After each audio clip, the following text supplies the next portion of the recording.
What does Wales mean to me?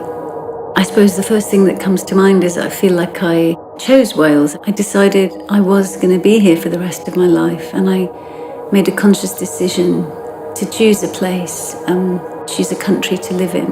And I think there's something very profound when you choose. And I think I chose in not just a conscious way, but in a long-term way. I decided I'd live out my days here.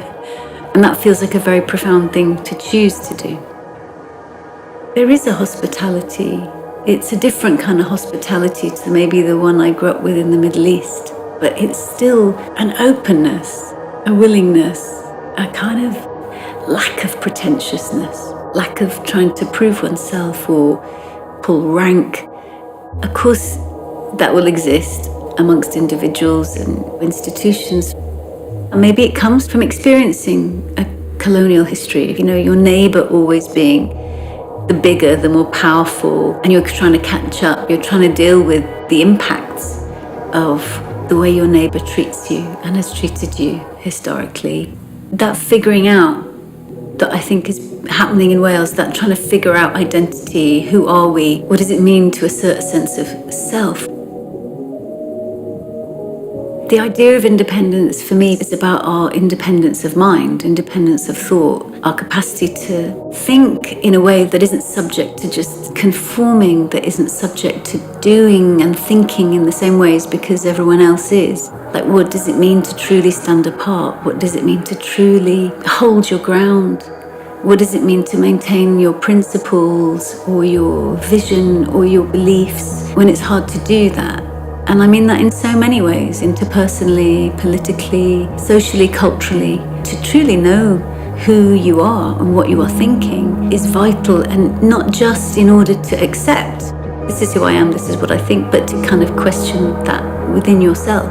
I think without that relationship of inquiry with ourselves, we can't really understand what is good in a wider context, what's healthy for a nation, what's healthy for a people, what's healthy for a culture, what's progressive, what's just, what's fair. What does it mean to create new futures if we cannot think through our own sense of independence of thought, to imagine those futures, to go beyond what's just handed on a plate to us or what capitalism tells us we ought to be or aspire to? We need an independence of thought. We need a kind of spirit of imagination to think through different possibilities.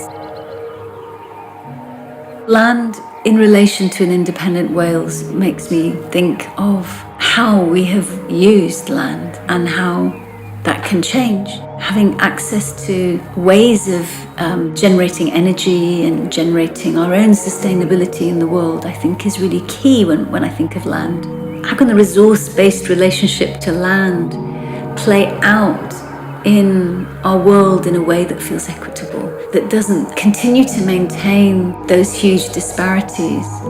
I also think the other piece about land is to do with our very direct relationship to it. And I think a future independent Wales needs to help us open our own relationship to the earth, to the soil, to the processes of re-wedding ourselves to how land can be a deep source of our relationship to living in the way our ancestors would have had. And I think that is a sacred relationship. We have lost that through industrial processes. We've lost that through rampant consumerism. And independent Wales for me is a place where we re-knit that relationship with understanding that we can only truly have a radical future if we mend that relationship to the earth.